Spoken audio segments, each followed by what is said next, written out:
Okay, Assalamualaikum and hi everyone. Thank you to each and every one of you for being here with us today. We are very pleased to be able to welcome those of you that have been us for a long time now, as well as those who are new to the Journal Club program. And I believe that today, by the end of the session, will be fun and full of learning. And if you have any questions or suggestion or clarification, you can write it at the chat box or can unmute your mic to speak at the end of the sharing session. Well, I don't want to take so much many time of your time. So let us welcome Kak Shafa Azimi to fill you in with some knowledge about healthy eating versus stress. Thank you. So Kak Shafa Azimi, the stage is yours. Okey, bismillahirrahmanirrahim. Assalamualaikum dan selamat petang semua. Okey, soal kita ada foreigner ke kat sini? Kita ada je kan? Tak ada foreigner. Ni akan campur-campur lah.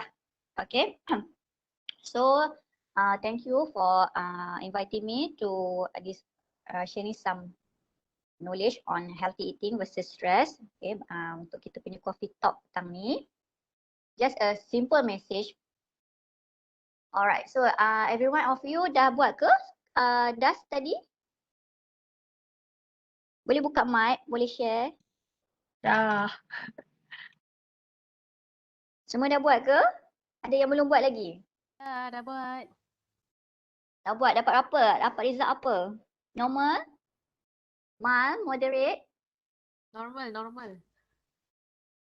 Yang lain-lain macam mana?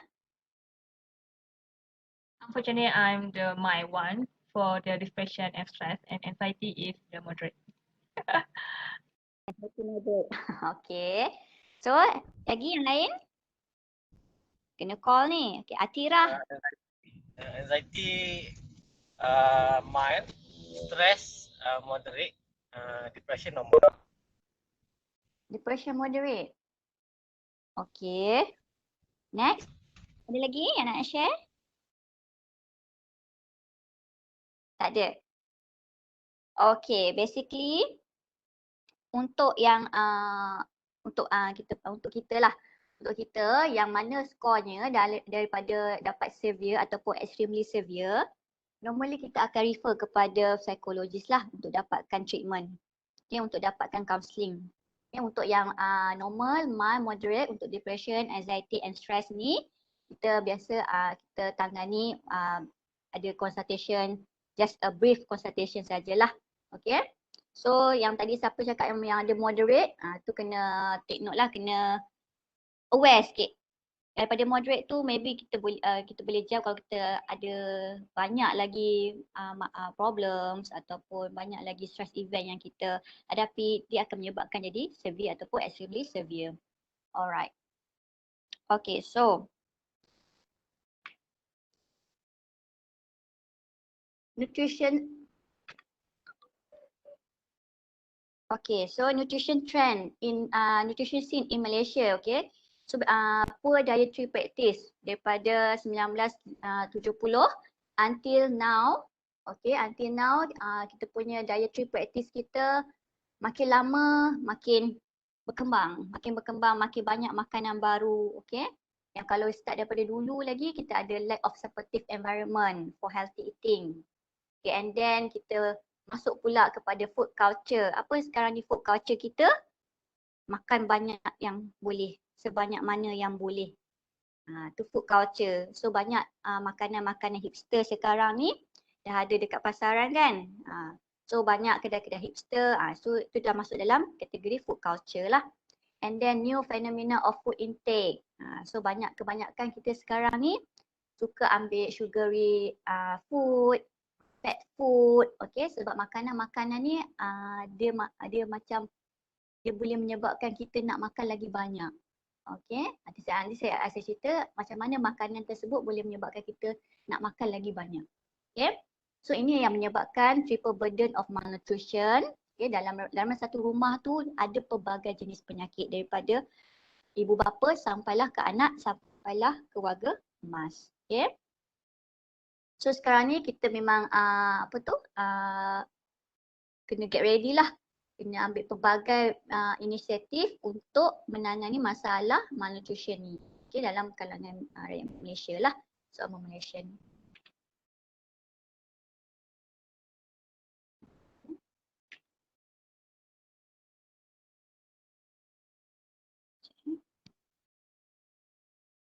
Alright, so ini according to the new NHMS 2019, okay, 2019, okay, poor dietary habit and practice among Malaysian. Okay, di mana daripada slide ni kita dapat tengok 94% low intake of fruits and vegetables among adults. So kat sini dalam ramai-ramai ni, dalam 13 orang participants kita pada hari ni, everyday ke makan sayur dan buah? Yes. Siapa yang makan sayur dengan buah everyday? Cuba komen sikit dekat chat box tu. Kita nak jadi interaktif sikit. Lagi? Siapa lagi? Aiman, okey. Lagi? Ada lagi? Yang everyday dia ambil, mesti ada sayur, mesti ada buah. Aina tak? Okey. Okey, Syafawani. Sayur ada selalu, okey. Sayur je, buah tak ada. Alright, okay. So sekarang ni nanti kita akan tengok one by one piramid makanan Malaysia yang terbaru. Okay, Syafrina, sayur. Okay, Nazir, sayur je. Okay. And then, so kita tengok dekat sini juga, dalam slide ni juga, 76% rakyat Malaysia low intake of milk and dairy product. Semua minum susu ke? Ada ke dekat sini minum susu? Yang dah berumur 20 tahun, 30 tahun ni? Minum? Tak minum? Minum, okey. Siapa lagi yang minum susu?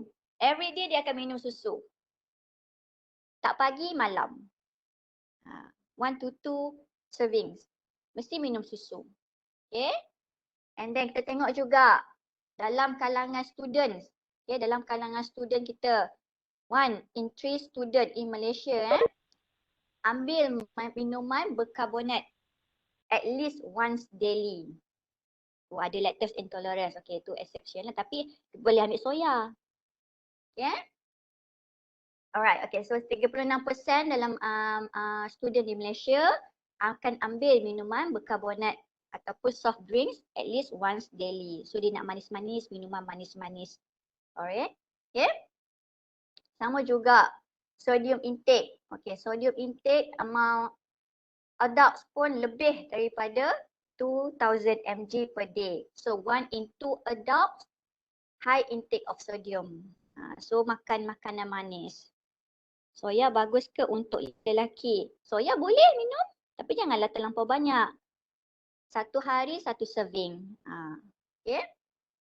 And then dalam kalangan adult juga, 1 in 2 adults high intake of fat. Suka makanan yang berlemak. Okay, so kat sini ramai ke yang duduk dekat asrama? Siapa duduk kat asrama? Selalu asrama buat macam mana? Beli makanan macam mana? Kat asrama biasa kita order kan dekat luar. Okay. Food Panda, GrabFood. Okay. Lagi? Ada lagi tak? Siapa yang stay dekat asrama? Yang selalu order Food Panda ataupun GrabFood. Tak nak turun ke kafe, beli makanan ataupun pergi kat luar tu. Dia tendensi untuk memilih makanan yang high fat ataupun high sodium. Pergi KFC, McD, semua tu. Ramai tak dekat sini? Baik mengaku cepat. Duduk rumah pun selalu beli Food Panda. Okey. Nanti kita tengok apa pilihan yang kita boleh buat bila kita menggunakan Food Panda ni. Okey. So, sugar, gula dalam kalangan remaja, selain daripada adult, dalam kalangan remaja pun dah meningkat. Okay, sebanyak 1.4. Okay, daripada tahun 2012 hingga 2017. Tambah-tambah kita dekat negeri Kelantan. Semua makanan-makanan Kelantan manis ke tak manis? Asal makanan kat Kelantan ni manis ke, okey ke? Tapi dekat bila berdasarkan National Health and Mobility Survey ni, yang paling tinggi untuk diabetes adalah di negeri Kedah. Okay. Alright, kita tengok juga sugary drinks. Okay, trend kita pada masa kini. Malaysian and sugary drinks and not so sweet feature. Okay. Kalau yang self-prepared, okay, kita ambil gula untuk yang self-prepared 53.2%. Self-prepared pun kita letak gula juga. And then carbonated drinks 4.2% setiap hari. Okay, pre-mixed drink. Pre-mixed drink ni adalah minuman yang 3 dalam 1, 4 dalam 1, 5 dalam 1. Yang semua dalam 1 tu lah. Okay, normally biasa kat klinik kesihatan ataupun nutritionist ataupun dietitian, kita tak saja sangat ambil untuk minuman 3-in-1 ni. Okay, sebab nama saja minuman 3 dalam 1, memang dia mudah disediakan, tetapi dalam minuman tersebut, dalam packaging tersebut ada terkandungnya gula tambahan. Okay, so saya selalu suggest kepada pasien saya, kalau boleh elak ambil minuman 3 dalam 1. Lagi-lagi kalau pergi dekat kedai runcit yang ada minuman Tongkang Ali. Okay, apa lagi? Kacik Fatimah. Apa lagi? Coklat tu kan yang semua dalam 3-in-1 tu. So better careful. Okay, kena berhati-hati sebab ada gula tambahan dalam minuman tersebut. Okay, kalau kata macam lelaki, lelaki yang suka ambil Tongkang Ali dengan harga satu paket tu RM1.50 saja. Tongkang Ali mahal. Okay, bayangkan, dan nak dapatkan Tongkang Ali tu pun susah. So takkanlah dia dalam satu paket tu ada hanya boleh dijual RM1.50, sedangkan benda tu mahal. Okay, so mesti ada benda-benda tambahan yang ditambah dalam minuman tersebut. Okay, so average gula yang diambil oleh untuk Malaysian 3 teaspoon, 3 sudu kecil. Selalu korang buat air sendiri, berapa sudu kecil gula korang masukkan? Yang selalu buat air sendiri, yang buat kopi, buat Milo, berapa banyak sudu? Berapa sudu teh gula korang masukkan? 3. Lagi? How many? 2 teaspoon untuk mak. Okay. Lagi ada lagi tak? Itu dalam 1 mak pun dah 2 sudu kecil. Belum masuk 1 jug lagi. Okay. Biasa 1 jug tu ada yang sampai 6 sudu besar. 6 sudu besar. Senang cerita, 1 sudu besar bersamaan juga dengan 3 sudu teh gula. Okay. 1 sudu teh gula bersamaan juga dengan 5 gram. Alright. Husband request 3 kali meal. Okay, kena ada TO each time. Letak 2 sudu kecil. Oh, okay. So 2 sudu kecil tu satu cawan kan? So normal. Kalau 1 cawan letak 2 sudu kecil gula, sedikit lagi. Okay. Tapi guna juga 2 teaspoon. Okay. Okay, bagus Syafawani. Saya bancuh kopi tak ada gula tapi kena letak susu kotak. Okay, bagus. So dia modify dia punya cara bancuhan air. Okay. And then kita tengok juga, ramai tak yang minum air setiap hari? Air kosong. Plain water. Yang minum air 8 gelas sehari. Ke ada minum 1 botol yang 2 liter punya botol tu. Minum tapi tak measure. Okay. So lepas ni kena ada jadual. Ada jadual minum air. Okay. Tapi memang tak sampai 2 liter. Alright. Okay. So next. Untuk okay, yang ni yang untuk fruits, veggies and plain water. 95% adults, Malaysian adults do not eat the recommended daily amount of both fruits and vegetables. Alright. Okay. Ini trend dekat Malaysia sekarang. Okay, ini trend dekat Malaysia sekarang. Okay, kalau kita tengok graf ni, berbanding daripada NHMS punya study 2006 sehingga NHMS, National Health and Mobility Survey 2019, kita tengok untuk trend hypercholesterolemia, hypertension. Okay, untuk hypertension, just turun sikit je lah. Okay, untuk hypercholesterolemia ada drop untuk 2019. Diabetes, tengok tu, makin naik. Okay, 18.3%. Overweight, naik 30.4%. Obesity pun naik juga 19.7%. Okay. So dekat sini, kita nampaklah obesity, overweight dengan diabetik makin naik. So, okay, ini untuk disease lah. Okay, untuk disease, kita tengok dekat bahagian physical activity. 1 in 4 adults in Malaysia physically not active. Siapa kat sini yang everyday dia bersukan?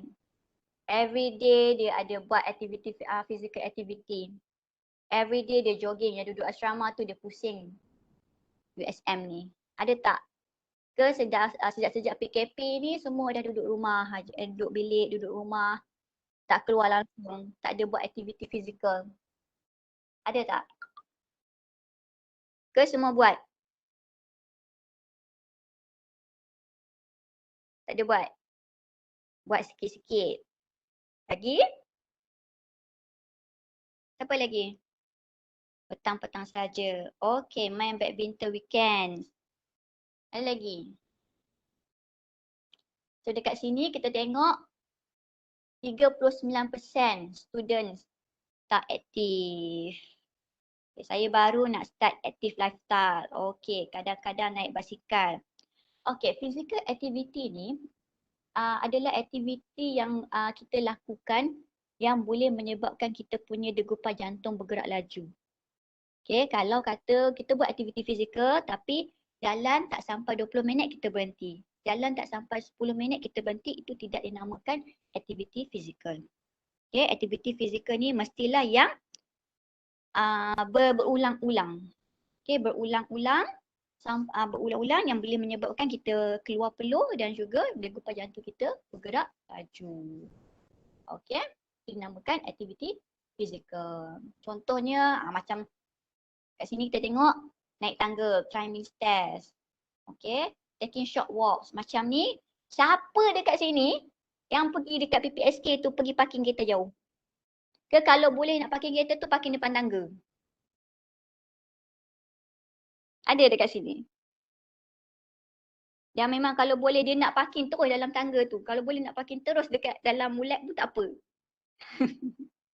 Okey, kalau boleh cara lagi satu yang kita boleh buat untuk buat aktiviti fizikal ni, kereta ataupun motor jauh sedikit daripada tempat yang kita nak pergi tu. So kita boleh berjalan. Okey, selama at least 10 minit lah. Okey. So ini adalah piramid. Saya park jauh dekat pejabat pentadbiran sebab habis parking lot. Ini terpaksa rela jalan kaki. Okey. Kalau boleh nak parking depan lab. Wah, okay. Alright, okay. So kita teruskan untuk piramid makanan Malaysia. Sekarang ni Malaysia kita dah ada new pyramid. Okay. So dalam new pyramid, Malaysian Dietary Guideline 2020. Okay. So kita dah ada perubahan untuk piramid makanan Malaysia. Okay, yang ini adalah piramid makanan Malaysia yang terbaru, yang baru 2020, tahun 2020, di mana kita ada rombakan untuk kedudukan makanan dalam piramid makanan ni. Okay. Base untuk piramid sekarang ni untuk level 1, kita dah letak sayur-sayuran dan buah-buahan. Okay. Di mana untuk fruits and veggies ni kita kena ambil 2 hingga 3 sajian sehari. Tak ada. Okey, piramid yang ada ni sekali dengan aktiviti fizikal tak ada. Bukan. Ini adalah Itu piramid untuk makanan. Itu untuk piramid aktiviti fizikal. Piramid aktiviti fizikal yang lain, sekarang ni untuk piramid makanan lain. Okey. Ini khas untuk makanan. So ini adalah piramid makanan yang terbaru. Okey, di mana level 1 dia kita dah letak fruits and veggies. Level 3. Okey, fruit and veggies ni kita dah combine jadi satu level, tetapi ada dua kumpulan makanan. Kumpulan makanan yang ketiga adalah nasi, mi, roti, bijirin, produk bijirin dan ubi-ubian. Maksudnya dekat serious produk lah. Okey, kita boleh ambil 3 hingga 5 sajian. Dulu kita kena ambil sehingga 8 sajian, tapi sekarang kita kena ambil 3 hingga 5 sajian sahaja. Ya, betul. Sebelum ni nasi, bijirin semua kat level bawah sekali. Sekarang ni dia dah up, naik ke bahagian atas dan sayur turun ke bahagian bawah. Okey. Sajian dengan kumpulan makanan lain. Nanti kita akan sentuh apa beza sajian dengan kumpulan makanan. Okey. Ini adalah kumpulan makanan. Dalam piramid makanan ni, ini adalah kumpulan makanan. Okey. And then kita tengok yang level yang keempat, ikan, ayam, daging dan kekacang. Level yang untuk kumpulan makanan yang kelima, susu dan produk tenusum. Okey. Dan yang bahagian atas sekali di puncak piramid adalah lemak, minyak, gula dan garam. Lemak, minyak, gula dan garam dia masuk dalam piramid makanan tetapi tidak termasuk dalam kumpulan makanan. Okey, jangan confuse. Dia masuk dalam piramid makanan tetapi tidak termasuk dalam kumpulan makanan. So lemak, minyak, gula dan garam tidak dikategorikan sebagai kumpulan makanan. Okey. Jelas ya semua sekarang ni? Alright, so kita biasa amalkan 3 prinsip untuk makan secara sihat. Okay, apa dia prinsip ni? Kita guna prinsip BMV. Okay, apa? Tapi nombor 3 until 5 sajian. Ya, betul. Untuk bijirin masih 5 sajian. Hingga 5 sajian. Sebelum ni 8 lagi. Okay, so next 3 prinsip untuk makan secara sihat. Kita gunakan prinsip BMV iaitu BMV ya, bukan BMW. Okay, right. Balance, moderate and variety. Okay. Untuk balance, okay, makan hidangan yang seimbang dengan mengambil gabungan makanan daripada semua kumpulan makanan. Okay, and then moderate. Kita kena kawal amount yang kita ambil. Okay, kita perhatikan bilangan jumlah makanan yang kita ambil dengan kumpulan makanan. Okay, and then pelbagai. Mesti ada makanan daripada setiap aras dalam satu kajian kita. Alright. So, pernah dengar tak pinggan sihat Malaysia? Pernah tengok tak pinggan sihat Malaysia? Kita tahu je pinggan tapi tak tahu macam mana pinggan sihat tu. Pernah. Lagi? Siapa lagi yang pernah dengar? Healthy plate. Suku-suku separuh. Pernah? Okey, pernah dengar tak lagu suku-suku separuh? Kena beli pinggan ni tapi selalu tersalah letak. Okey. Pinggan ni dia cuma gambaran saja. Okey, pinggan ni ada dijual tapi dia tak adalah apa tu gambar-gambar macam gini. Okey, gambar-gambar macam ni hanyalah untuk pendidikan saja. Okey, kalau pergi dekat asrama kan ada kalau kat kedai-kedai DIY ke, kan dia ada dalam pinggan tu yang memang khas untuk budak-budak, yang untuk kanak-kanak tu, pinggan tersebut lah. Pinggan tu berdiameter 9 cm. Alright. Okey, dalam pinggan sihat ni kita ada pembahagian untuk kumpulan-kumpulan makanan. Okey. Suku-suku separuh. Kita makan menggunakan konsep suku-suku separuh. Alright.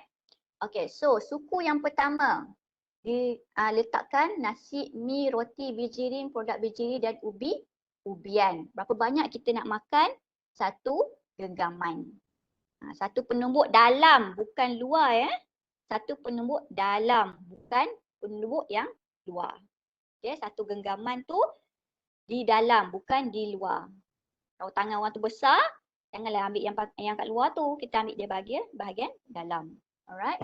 And then seterusnya, suku yang kedua. Kita letakkan ikan, ayam, daging dan kekacang.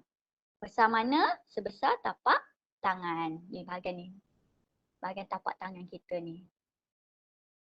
And then separuh diisi oleh sayur-sayuran dan buah-buahan. So berapa banyak untuk sayur-sayuran? Untuk anggarannya adalah 1 cukup. Maksud penumbuk dalam tu adalah sebanyak mana tangan boleh cekam dia. Ya, betul. Sebanyak itulah. Tapak tangan lagi besar dari genggam lah. Genggam kecil. Ya, tapak tangan besar, genggam kecil. Okay.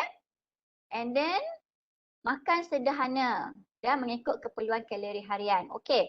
Untuk orang yang tak aktif, sedentary, dia memerlukan 1,500 kilokalori. Ataupun orang yang nak turunkan berat badan, 1,500 kilokalori memadai untuk dia kekalkan berat badan. Kalau kata wanita yang aktif, lelaki yang aktif, okay, kena ambil at least 1,800 kilokalori. Alright. Kalau ibu yang hamil, ibu yang menyusukan anak, ataupun lelaki yang aktif, betul-betul yang atlet, okay, boleh ambil sehingga 2,000 kilokalori. Okay. So bila minum, kita kena minum air kosong. Okay. And then pilihlah makan untuk makan di rumah. Ataupun yang duduk dekat asrama ni, bila kita pilih makanan di luar tu, pilih makanan yang sihat. Okay. And then ada vitamin, mineral and serat ataupun fiber. Okay. Beli pelbagai buah-buahan dan sayur-sayuran segar. Macam mana nak estimate kilokalori? Dia ada exchange dia. Okay. Kalau kata beli makanan yang contohnya macam kita dah tahu berapa kilokalori dalam makanan tersebut, kita boleh tengok food label. Baca food label. Okay. Nak estimate kilokalori tu kena tak tentu banyak lah sebab dia berdasarkan exchange. Satu exchange berapa kilokalori tu dia ada, untuk dietitian biasa tahu. Okay, so ini contoh sajian. Yang tadi food pyramid tu adalah kumpulan makanan. So ini adalah contoh sajian. Serving dengan food group lain Right? Okay, kita tengok nasi. 2 sendok nasi. 2 sendok nasi yang tidak membumbung. Cukup-cukup sahaja sendok nasi tu diisi oleh nasi tadi. Bukanlah sendok nasi yang membumbung. Okay. 2 sendok nasi bersamaan juga dengan 1 cawan. 1 sendok nasi bersamaan juga dengan 75 kilokalori. Ini estimation lah. Okay. And then sama juga 2 sendok mi. 1 keping roti canai. Siapa kata tak boleh makan roti canai? Boleh makan roti canai. Yes, ini sama dengan 1 sajian. Okay, 1 sajian roti canai, 1 keping. 1 sajian bubur nasi, 2 cawan. Okay, 2 cawan yang 250 ml tu. Okay. 1 sajian roti bersamaan juga dengan 2 keping. Apa-apa jua roti. Roti putih, wholemeal, whole grain. Okay. And then 1 sajian biskut bersama juga 6 keping biskut. Cracker ataupun kosong. Bukanlah biskut yang ada gula dekat atas tu. Okay. And then 1 sajian kentang bersama juga dengan 2 biji. 1 sajian ubi keledik, 1 cawan. 1 sajian keladi, 1 cawan. Okay. Buah-buahan. Okay, tadi kita kena ambil berapa sajian untuk buah-buahan? Tak, berapa sajian kita kena ambil untuk buah-buahan? Berapa sajian? Minimum 3. Lagi? Siapa ingat lagi? Berapa banyak buah kita nak kena makan? Berapa sajian? 2 sajian. Minimal 2 sajian. Okay. So, 1 sajian buah pisang 1 biji. Okay, untuk pisang berangan. Kalau pisang emas yang kecil-kecil tu, pisang yang kecil-kecil tu 2 biji. Okay. 1 sajian buah oren 1 biji. 1 sajian buah apple 1 biji. 1 sajian buah jambu batu setengah biji. Kenapa setengah biji? Sebab buah jambu batu ni besar. Okay. And then 1 biji pear. 1 potong tembikai. Tahu tak 1 potong tembikai ni yang macam mana? 1 potong tembikai yang kita jual yang harga RM2 tu. 1 potong tu. And then 1 potong betik. And 2 biji belimbing kecil. Buah belimbing. Lagi buah apa lagi yang you all semua suka makan? Anggur. Grapes. Berapa? 8 biji. Lagi? Buah durian. Buah durian. Buah durian 2 hingga 3 ulas sahaja. Maksima 2 ulas, bukan 2 biji. Okay. Tahu you all semua akan makan buah durian tu 2 biji kalau tak cukup. Memang tak cukup. Cool. Sikitnya boleh makan. Yes, sebab durian adalah satu-satunya buah yang ada lemak. Dan juga kalorinya tinggi. Okay. Lagi buah apa lagi? Buah rambutan. Okay, 1 biji durian kena ajak ramai geng baru habis. Tak cukup kot nanti. Okay, buah rambutan berapa? 5 ulas. Okay. So, next sayur-sayuran. Untuk sayur-sayuran hijau. 1 sendok penuh sayuran yang telah dimasak. 2 sendok penuh sayuran mentah. Maksudnya dekat sini setengah cawan sayuran yang dimasak. 1 cawan untuk salad ataupun sayuran mentah ulam-ulaman. Okay. Sayur-sayuran yang berdaun hijau ni bagus juga untuk reduce kita punya stress. Okay. So sayur-sayuran hijau ni bayam. Apa lagi? Semua jenis sayuran hijau lah. Okay, bagus untuk kurangkan kita punya stress. Okay. Ikan, ayam, daging, telur dan kekacang. Okay, ayam. 1 ketul ayam. Okay, 1 ketul ayam bahagian isi, dibuang kulitnya. Daging, 2 ketul kotak mancis. Okay, biasa tengok kotak mancis tak? 2 matchbox. Okay, ukur. 2 ketul sahaja. Saya tahu ramai kat sini suka makan daging, tak cukup 2 ketul. Okay, and then 1 ekor ikan saiz sederhana. Kalau saiz besar, separuh. Okay, telur 1 saja bersama juga dengan 2 biji telur ayam, 12 biji telur puyuh. Okay. And then 1 ketul ikan tenggiri. Selain daripada ikan tenggiri, ikan salmon. Okay. Salmon bagus untuk stress juga. Reduce kita punya stress. Okay. And then sotong. 2 ekor sotong saiz sederhana. 1 cawan kerang tanpa kulit. Okay. Kekacang. Okay. Kekacang pun bagus untuk kurangkan kita punya stress. Okay, contohnya macam almonds. Apa lagi? Lentils. Okay, macam ni adalah soya. Okay, 2 keping takwa ataupun tahu. 1 sajian. Okay. And then 2 keping tempe yang berharga 30 sen tu. Pernah makan tak tempe? Orang Kelantan tak pernah makan tak tempe? Biasa tempe ni orang Jawa je. Orang Jawa, orang Johor lalu makan. Cadangan saja ini untuk teenager, adults kan? Ya, betul. Okay, and then 1 cawan kacang dah, 1 cawan kacang kuda. Kacang kuda ni pun bagus. Okay, satu lagi kelebihan kacang kuda adalah untuk naikkan zat besi. Hemoglobin dalam darah. Okay, selalunya kalau ibu-ibu yang anemik, saya selalu suggestkan untuk ambil kacang kuda lah, at least 1 cawan. Dapatlah satu naik juga dia punya HB. Okay, makan goreng sambal dengan ikan bilis. Okay. And then yang lain sama jugalah, kacang panggang, kacang hijau, susu soya. Okay, susu dan produk tenusu. Okay. Yang minum susu tadi tu 1 gelas susu bersamaan juga dengan 1 sajian. So sehari kita boleh ambil 2 sajian bersamaan juga dengan 2 gelas susu. Okay. Selalunya untuk kita selalu suggestkan malam-malam lah. Malam-malam sebelum tidur patient boleh minum susu, okay, susu suam, okay, bagus untuk dapatkan deep sleep. Okay, untuk orang yang stres ni, dia akan ada gangguan tidur. Dia susah nak tidur, so kita suggestkan ambil susu suam campurkan dengan sedikit oats, minum sebelum tidur. Okay.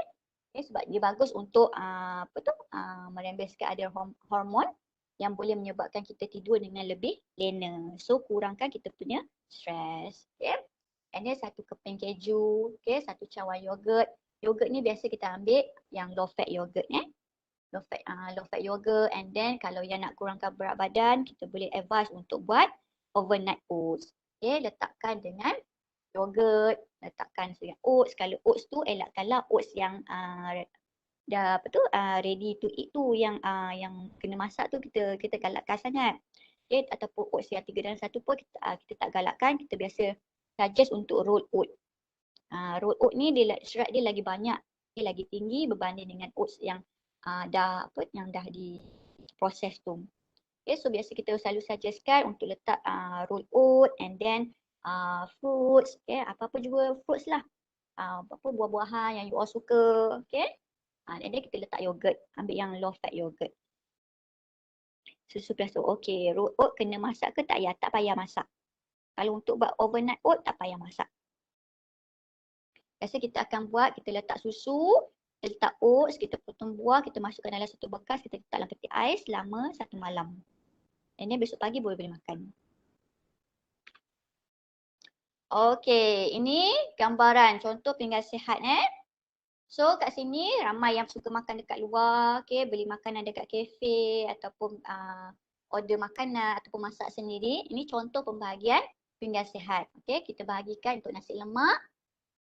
Kita bahagikan kepada 3 bahagian. Di sini rupa bentuknya ada teh. Mana tadi yang husband suka minum teh, boleh ambil teh 1 cawan, ada buah, and then ada sayur-sayuran. Okay. Roti bersama telur dan salad.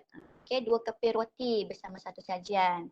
And then kalau dekat asrama kita boleh masak ke? Tak boleh masak kan? Kalau nak buat telur rebus tu boleh lah.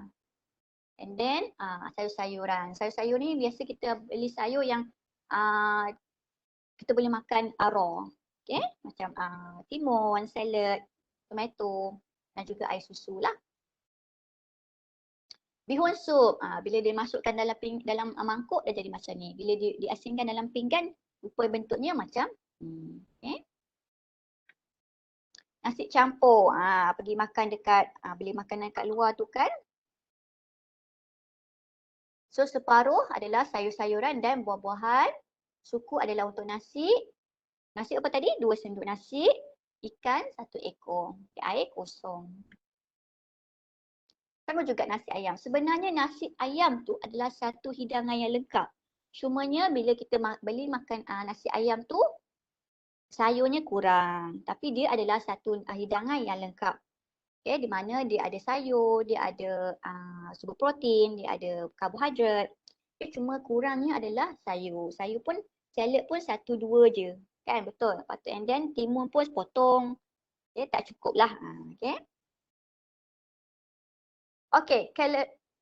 Okay, calorie dense versus nutrient dense. Antara pilihan makanan A dan B, mana yang you all akan pilih? You all pilih nak yang mana satu? Boleh jawab dekat chat box. Prefer yang mana? Nak A ke nak B? A. Okay. Sebab A banyak Lagi? A juga. Lagi? A meriah. Lagi, siapa lagi? Nak pilih A ke nak pilih B? Okey, kita tengok. Tapi kebanyakan kita, kalau kita stres, tendensi kita untuk memilih makanan B sangat tinggi. Alright. Okay, untuk kalau kita tak stres, kita biasa makanan. Rasanya nak makanan sihat ni, kita baru pilih makanan A. Ini makanan A biasanya kita pilih bila kita ada kesedaran. Bila kita berada di dalam stage yang waras, boleh berfikir dengan waras. Kalau kita tengah stres, kita akan prefer pilih makanan yang B. Betul? Betul punya kan? Okey, kita tengok. Beza calorie dense dan nutrient dense. Okey. Untuk A, dikategorikan sebagai nutrient dense food, low calorie. Tetapi untuk B, kalori dia still sama. Tapi dikategorikan sebagai calorie dense food, high calorie. Sebab tinggi garam, tinggi high fat, high sugar, okay, high sodium. Okay. So untuk calorie density, ini contoh gambaran 500 calories in your stomach.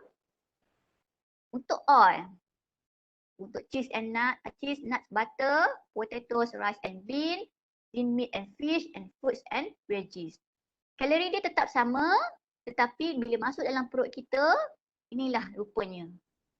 Sebab tu bila kita ambil makanan yang high fat, okay, high fat food, high sodium semua tu, kita akan rasa lagi nak makan, lagi nak makan, lagi nak makan. Okay. So, dekat sini kita dapat lihat bila fat, kita ambil banyak makanan yang berlemak, kita akan rasa lagi nak makan walaupun kilokalorinya sama.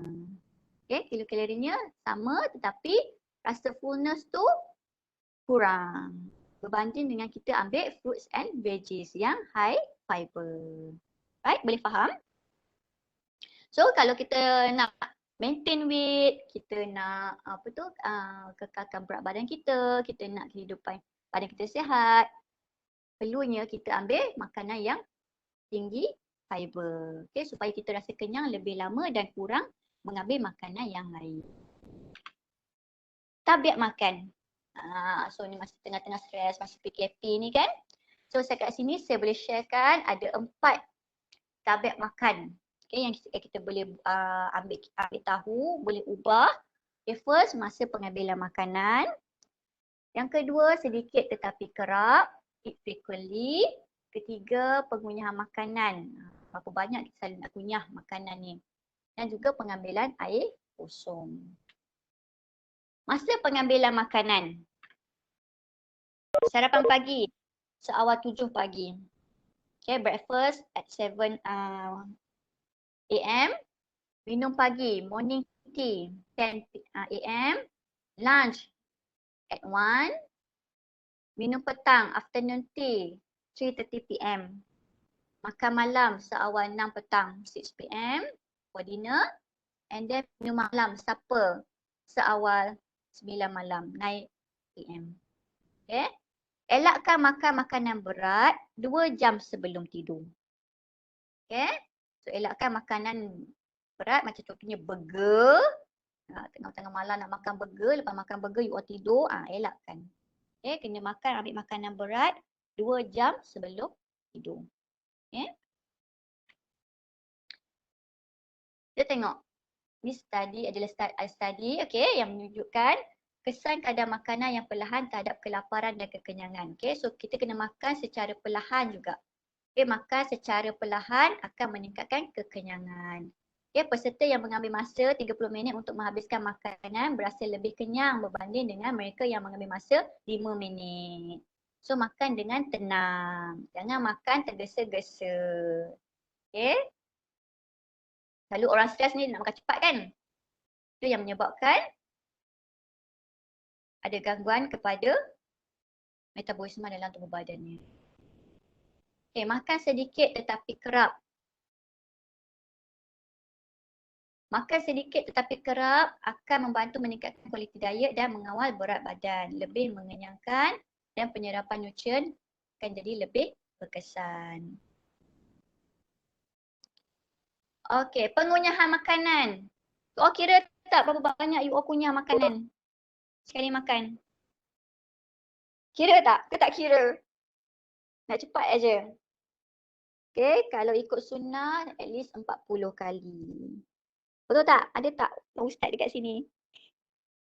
Okay, kalau ikut sunnah at least 40 kali dan maksimum makanan untuk satu makanan adalah sebanyak 20 minit. So, dalam masa 20 minit tu, itu adalah masa yang baguslah untuk kita menikmati makanan. Okay. And then ada juga satu study yang kita makan dalam keadaan cahaya ataupun cahaya yang melap. Okay. So kalau biasanya kalau kita makan dekat cahaya yang terang tu, kita akan makan lebih banyak sebenarnya. Okay. Berbanding dengan cahaya yang kita kurang terang, macam soft-soft je, keadaan aman macam tu, so kita akan kita makan lagi relax lah, okay, tak tergesa-gesa. And then pengambilan air kosong. Fakta minum air. Okay, so kita akan minum air sebanyak 6 hingga 8 gelas air setiap hari. So air kosong tak ada kalori. And then pengambilan air yang cukup membantu mengekalkan metabolisme badan yang baik. Okay, so duduk rumah. Yang duduk rumah ni adalah peluang untuk masak secara sihat. Okay, contohnya dekat rumah kita hadkan gula, minyak dan garam. So biasa kita gunakan perancah semula jadi. So apa jenis perancah semula jadi? Kalau ibu-ibu ni tahulah, ke tak tahu juga ibu-ibu ni? Perancah semula jadi tu termasuk apa tu? Rempah ratus. Rempah ratus, serai dan sebagainya itu adalah perancah semula jadi. Cili. Okay. And then banyakkan makanan yang merenih. Okay. Kukus, steam, panggang, grill. Okay. Masakan sihat dapat mengurangkan kehilangan zat. And then mengekalkan rasa asli dan makanan serta rendah kalori. Okay. Untuk yang dekat rumah. Masak secara sihat. Okey, snacking di rumah. Pilih snack yang lebih sihat dan rendah kalori. Contohnya buah segar, susu, yogurt. Makanan-makanan ni adalah makanan yang boleh kurangkan stres juga. Okay? Makanan yang segar, makanan yang sihat adalah makanan yang boleh mengurangkan stres. Sebab kita tak ada, benda tu tak proses. Makanan tersebut tak proses dan juga tak ada bahan-bahan tambahan yang dicampur dalam makanan tersebut. Okay? Elakkan snack yang tinggi garam, gula dan lemak. Lalu bila kita kata snack, semua orang akan pilih yang snack tidak sihat. Betul, sebenarnya snack ni boleh ada dua kategori, iaitu snack sihat dan snack tidak sihat. Okay? Biasanya kalau kita stres, tengah writing, kan? Kita tengah writing, kita akan tendensi untuk mengambil makanan yang tinggi gula, tinggi garam, sangat tinggi. Itulah ada kategori kerepek, keropok, kek dan coklat. Okay, untuk coklat, daripada ambil milk coklat, you all boleh tukar kepada dark chocolate. Siapa dekat sini makan dark chocolate? Okay, dark chocolate adalah satu coklat yang boleh kurangkan stres juga. Okay? Dia adalah bahan dia. Ni orang lab tahulah, okay? Untuk ada bahan-bahan yang dalam dalam dark chocolate tu yang boleh membantu mengurangkan stres. Okay, ni yang suka grab food, panda food lah semua ni. Okay, kita tengok. Pastikan makanan yang dibeli seimbang dan mengandungi sumber karbohidrat, protein, sayur dan buah. Dan kurangkan pembelian makanan yang berlemak, berminyak, tinggi garam dan gula yang tinggi. And then tidak memesan makanan secara berlebihan. Pesan ikut bilangan orang yang berada di rumah sahaja ataupun di asrama sahaja. Okay, rancang pembelian, elakkan pembaziran makanan. Okay. So kita tengok kan dalam Foodpanda, dalam GrabFood tu kan ada gambar-gambar yang diletakkan. Okay, so bila tengok gambar-gambar yang letak tu, ada tak sayur, tak, ada tak buah, kalau ada, okay. Tak pun sebenarnya biasa you all beli je lah buah tu. Buah tu you all beli tak je dalam kat asrama tu. Kalau kat rumah biasa beli-beli letak dalam peti ais kan. Okay, kalau dekat untuk asrama ni dia ada kekangan sikit, so kita kena beli buah, boleh betul asing lah. Pilih buah yang lambat rosak. Buah akan cepat rosak. Buah akan rosak kalau you all tak makan. Kalau you all makan, buah akan habis cepat. Okay. Ini contoh. Okay. Contohnya, siapa yang suka KFC, McDonald, aku stres, aku nak order KFC, makan pizza. Okay. So, bila kita makan fries, satu paket fries tu kita perlu berbasikan 40 minit. Untuk burn balik kalori yang kita makan daripada fries tadi. And then kalau kita minum minuman bubble tea, apa lagi? Yang apa yogurt semua, tea life semua tu kan, child time lah. Okay, kita kena lompat skipping 30 minit. Burger berjalan 120 minit, sejam. 60? Sejam lebih kena berjalan untuk bakar balik kalori yang kita ambil daripada burger tadi. And then ice cream. Kalau lelaki bolehlah main bola sepak, kalau perempuan. And then apa ni? Berlari 10 minit. Ni makanan segera ni, minuman dalam tin ke apa ni? Okay. So anggaran masa untuk sesuatu aktiviti fizikal adalah berdasarkan lelaki dengan berat badan 60 kg dan perempuan dengan berat badan 45 kg. Dekat sini siapa yang dah kira BMI? Body mass index, yang tahu body mass indexnya? Ideal ke tak ideal?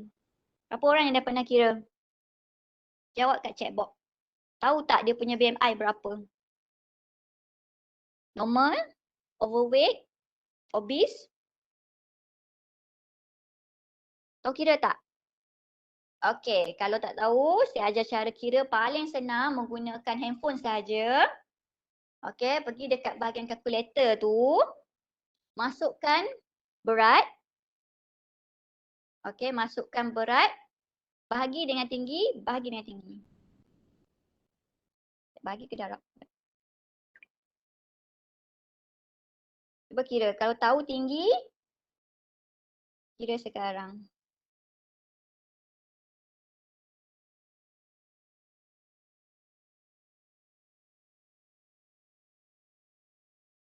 Bahagi. Dapat?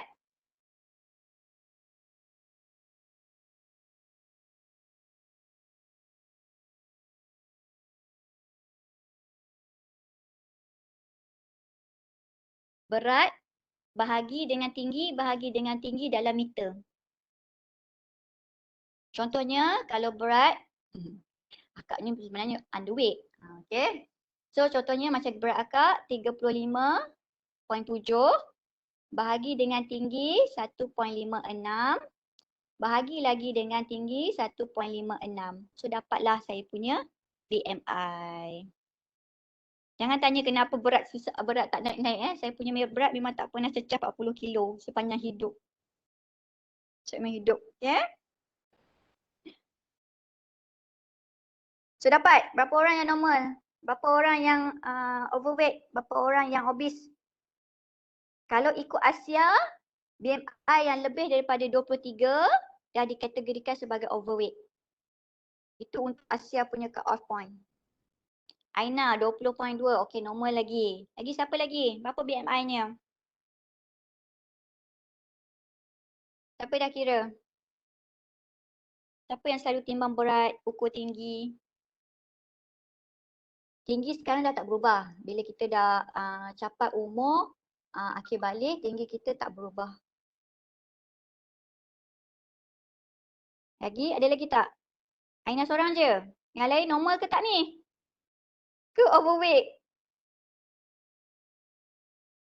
Okay, okay. So kena ambil tahulah berapa kita punya BMI. And then lastly, Syafawan ni 24.7. Kalau ikut cut off point untuk Asia punya dah dikategorikan sebagai overweight. Okay, tapi kalau ikut WHO belum lagi. Hampir nak overweight. Dia 24.9. Ya, sebab untuk Asia dia dah kata sebab orang Asia ni dia rendah-rendah. So dia dah ada cut off point yang lain. Untuk Asia sahaja. Okay. Yang lain ada lagi tak? Yang berani nak share dekat sini. Dalam chat box. Tak ada. Okay, tak apa nanti you all kira, you all kena ambil tahu berapa BMI you all ni.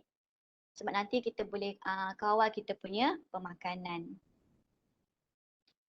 Okay, so kesimpulannya kita perlulah makan pelbagai jenis makanan, makan at least 3 kali sehari. 3 kali sehari, breakfast, lunch, dinner, jangan tinggal. Makan pada waktu yang sama, makan dalam kuantiti makanan yang sama. Okay, tingkatkan pengambilan serat, fruits and veggie. And then penuhi keperluan kalsium, minum susu. Kurangkan pengambilan makanan lemak dan makanan tinggi kolesterol. High fat food lah ni. Okay, high sodium, kurangkan high sodium food. Okay, kurangkan gula dan makanan manis. Minum lebih banyak air. Okay, sediakan dan simpan makanan dengan betul. Aktifkan diri. Okay, so exercise. Exercise ni boleh reduce kita punya stress dengan mengeluarkan peluh lah. Okay, so far ada sebarang persoalan? Ada soalan tak? Makanan-makanan yang sihat adalah makanan yang paling bagus untuk kurangkan stres, depression dan juga anxiety kita. Sebab dalam makanan yang sihat ada antioksidan, okay, yang boleh antioksidan yang boleh menyebabkan yang boleh lawanlah kita punya serotonin. Okay. In scientific studies, spicy food has been found. Apa ni? To stimulate the brain and emotion. Okay, sebab apa? Sebab dalam chili peppers tu. Dalam chili pun ada bahan aktif yang boleh mengurangkan kita punya stres. Makan pedas selalu boleh bocor usus. Any food can stimulate. Okay, makanan pedas kita tengok orang juga.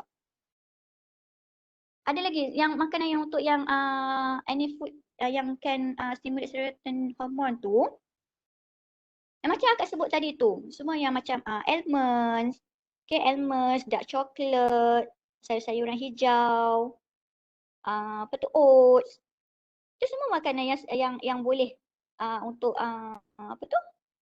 stimulate kita punya serotonin hormone tu. Macam susu. Itu semua makanan yang sihat ni, yang you all boleh cari, yang senang cari ni, sebenarnya itu adalah makanan-makanan yang boleh releasekan, yang stimulate kita punya serotonin hormone tu. You all memang tak boleh makan apa, macam ikan tu boleh, ikan tenggiri tu pun bagus, okay, ikan salmon.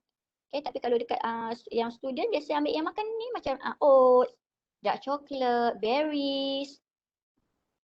Macam tu, makan makanan yang mudah dicari dan dibeli tu. Semua yang akak sebut tadi tu. Ada lagi. Sushi bagus tak dengan makanan yang dicuka? Kurangkan sikit. Jangan terlampau makan, ambil makanan yang apa tu? Yang dicuka tu sebab dia ada perasa. Boleh makan, tapi lagi satu dia raw. Kalau yang macam yang udang tu semua dia apa tu? Dia raw kan. Ada yang raw tu kita kurangkan sikit lah untuk makan yang raw. Biasa kita suggest makanan yang dimasak. Ada lagi. Macam dipping sauce. Dipping sauce tu kadang-kadang dia high sodium. Untuk dipping sauce pun kena hati-hati. Sebab dia high sodium. Ada lagi soalan? Apa lagi? Lagi satu, makanan kering. Makanan kering macam berries lah yang kering-kering tu kan. Yang kita boleh jadikan snack, kismis, semua tu pun bagus. Untuk stimulate kita punya serotonin hormone tu. Ada lagi? Tak ada dah? 3.5 dah? Study also said that female student more tend to choose unhealthy food. Ya kan? Dalam kita punya ni, dalam sini pun yang mengatakan yang female lagi banyak pilih, betul tak?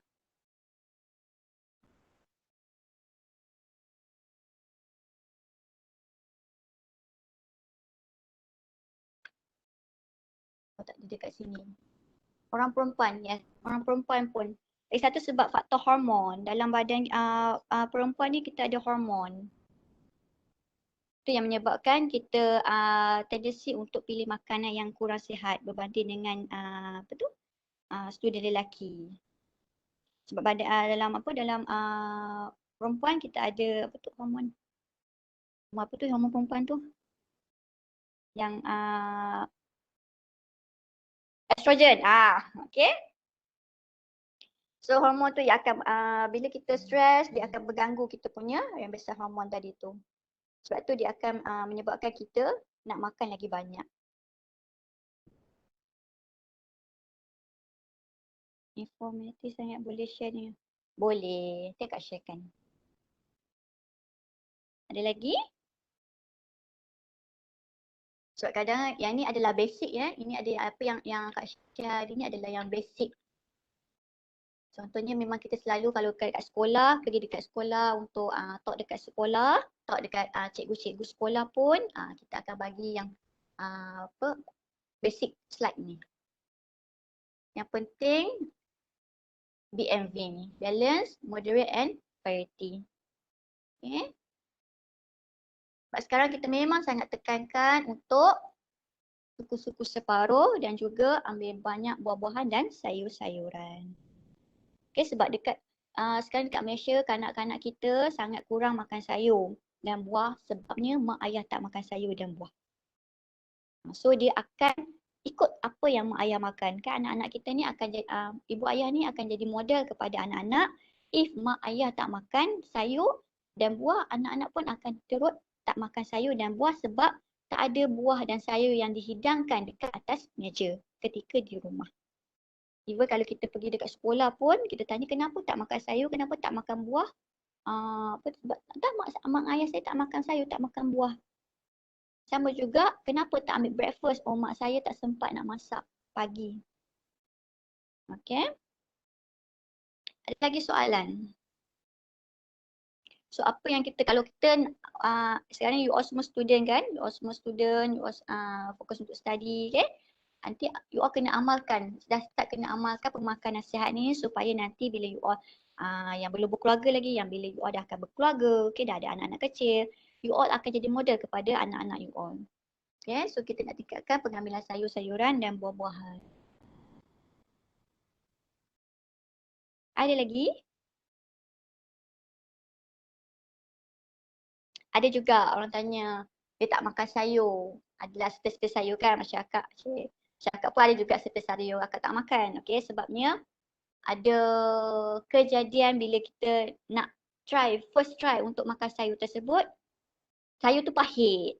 Okay, so kalau boleh untuk bagi anak-anak yang nak mula makan sayur ni, kita start dengan sayur-sayuran yang tak ada pahit. Macam contohnya macam bayam, sayur-sayuran yang ada rasa manis-manis tu. So itu yang akan menyebabkan dia nak makan lagi sayur. And then lagi satu cara yang boleh kita guna untuk ajar anak-anak ni makan sayur adalah kita introduce setiap hari, makanan baru setiap hari kepada anak. Supaya anak tu boleh, oh ni ada makanan baru, ada sayur A baru, okay, sayur B baru. Okay. So every day kita kena introduce new food kepada anak kita. Ada lagi?